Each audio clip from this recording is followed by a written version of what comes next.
Alors, salut famille, que le Seigneur bénisse abondamment. Aujourd'hui, c'est vendredi et comme d'habitude, on se retrouve pour parler de la parole du Seigneur.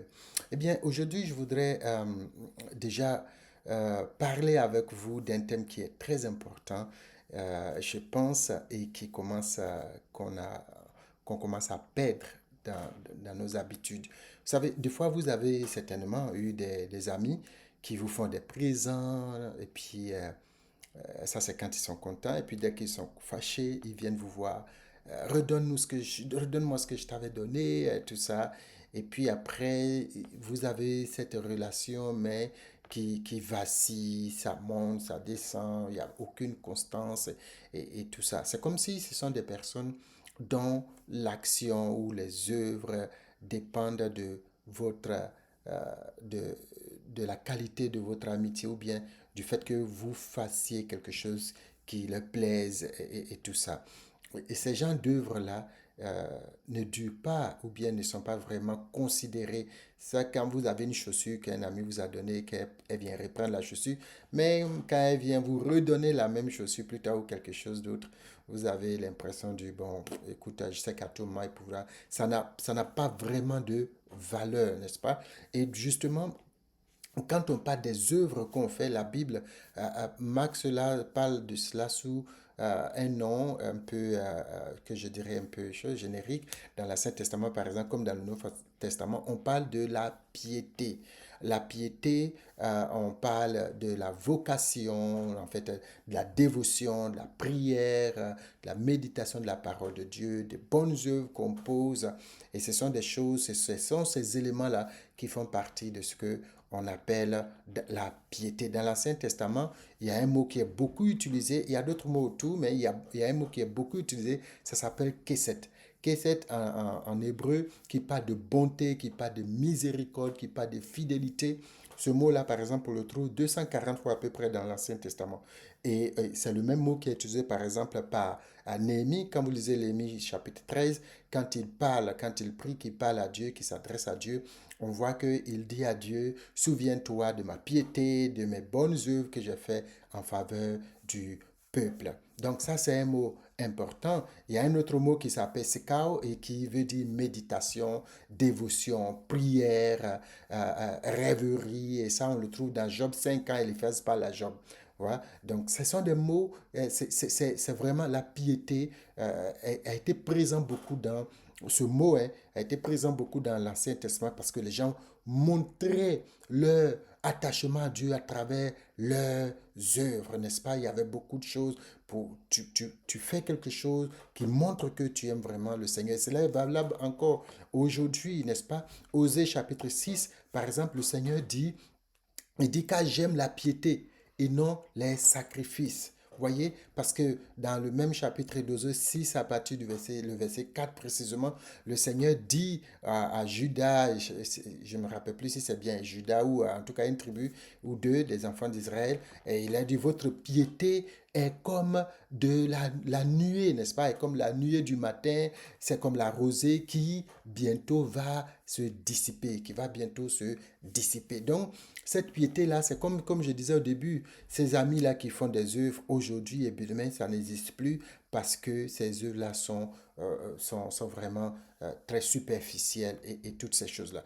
Mais quand Osée 6 dit que quand le Seigneur dit je cherche, donc j'aime la piété, non les sacrifices, on voit qu'il y a une différence entre Osée 6,4 et Osée 6,6. Le Seigneur dit votre piété est comme la nuée, ça dit ça va se dissiper bientôt et tout ça. Et puis il dit j'aime la piété.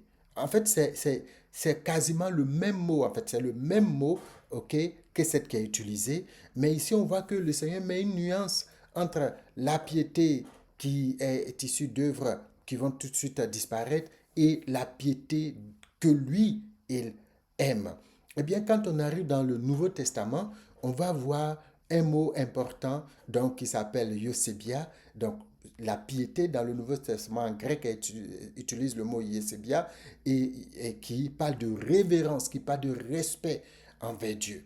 Quand l'apôtre Paul parle à Timothée dans 1 Timothée 4, 7, l'apôtre 7, l'apôtre Paul dit repousse les contes profanes et absurdes. C'est ce qu'il dit à Timothée, il ajoute, exerce-toi à la piété. Donc on voit que l'exercice de la piété est contraire aux contes profanes et absurdes.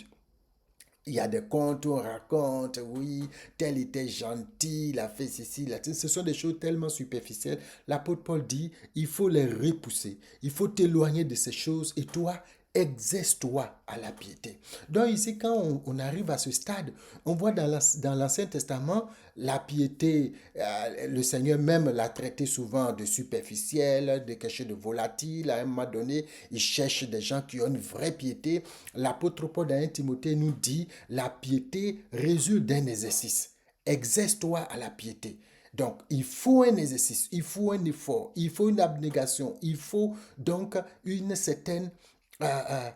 un certain dévouement, un engagement, une décision pour pouvoir arriver donc au niveau de piété dont parle l'apôtre Paul. Et le mot exerce-toi qui est utilisé ici, j'aime bien ce mot, et il se lit gumnazo, gumnazo, qui veut dire s'exercer nu, s'exercer nu. Et là, on parle des athlètes, d'accord, souvent il y avait donc des écoles d'athlètes, les gens se retrouvent, ils font les entraînements de nuit comme de jour, et il dit, il faut t'exercer nu. C'est ça, exercer à la piété. Le mot exercer ici, c'est faire cet exercice-là nu. En d'autres termes, d'abord le mot, il prend en compte l'aspect spirituel, donc l'esprit et le corps.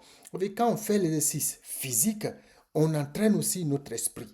On forge, on entraîne notre esprit à quelque chose. Donc, notre corps va être soumis à la décision de notre esprit. Donc, quand l'apôtre Paul dit à Timothée de s'exercer à la piété, il y a un effort là.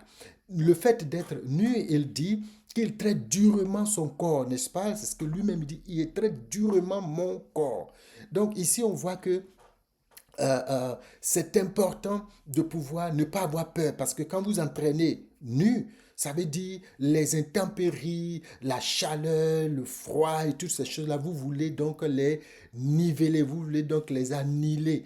Ce n'est pas que cela ait un effet sur le résultat que vous recherchez.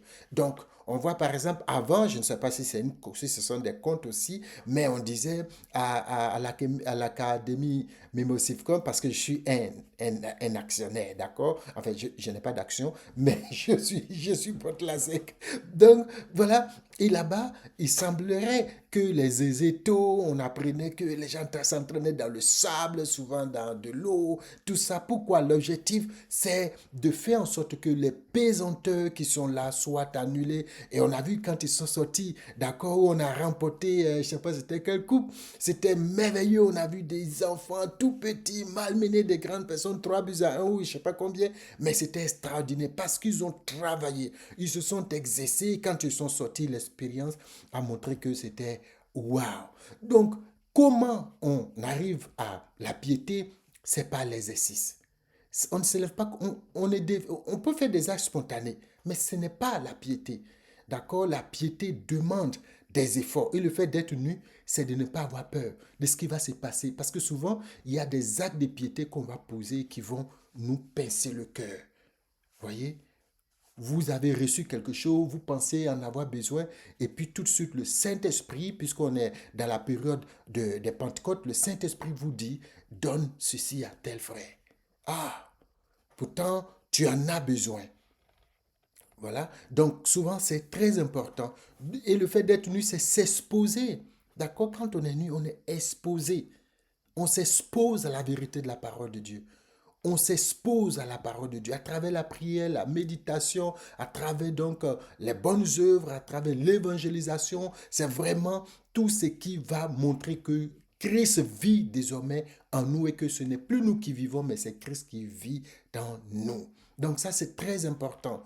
C'est très important. Et quand on lit Jean chapitre 14, verset 26, je pense, et Jean chapitre 16, à partir du verset 13, les deux chapitres de Jean 14 et Jean 16, le Jésus parle du Saint-Esprit, le consolateur. Et donne ici, quand je vois ces deux passages, je vois des notions comme Le Saint-Esprit, c'est le consolateur. Le Saint-Esprit, il rappelle. Le Saint-Esprit, il donne des orientations. Donc, il révèle les choses. Le Saint-Esprit est un enseignant. Le Saint-Esprit nous conduit dans toute la vérité. Et Jésus dit, l'heure est venue, le temps va arriver où les vrais adorateurs seront ceux qui adorent le Père en esprit et en vérité. Est-ce que notre piété, quand on voit souvent les gens à l'église, ils sont comme un peu des frères zélés, est-ce que comme on l'a dit dans la définition de s'exercer, c'est gumnazo. Gumnazo. Est-ce que on est vraiment de l'intérieur comme de l'extérieur pieux? Est-ce qu'on aime vraiment le Seigneur? Est-ce que ce n'est pas juste de la façade comme Jésus, comme Dieu a dit à travers Osée aux enfants d'Israël? Est-ce que ce n'est pas une piété de façade? Justement, pour ne pas qu'on vive dans cette piété de façade, le Saint-Esprit vient pour nous aider à vivre la vérité de la parole de Dieu, à faire les choses de façon vraie.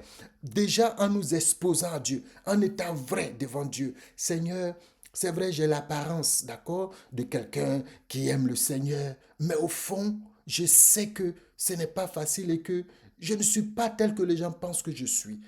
C'est s'exposer, d'accord? Je présente l'apparence d'un homme pieux, mais je ne le suis plus, papa. Je veux que tu m'aides à véritablement, parce que le Saint-Esprit, il est le consolateur, il est l'enseignant, il est la force, il est la puissance qui vient, il est vraiment tout ce qu'il nous faut pour pouvoir nous amener à la vraie piété. Jésus dit les vrais adorateurs, ceux qui adorent le Père en esprit et en vérité. Et comme on l'a dit, la piété, c'est de la révérence. Yo, c'est bien, c'est de la révérence envers Dieu, c'est le respect envers les choses de Dieu. Est-ce que notre piété est une vraie piété selon Dieu? Et le Saint-Esprit est là pour nous aider à cela. Le Saint-Esprit est là.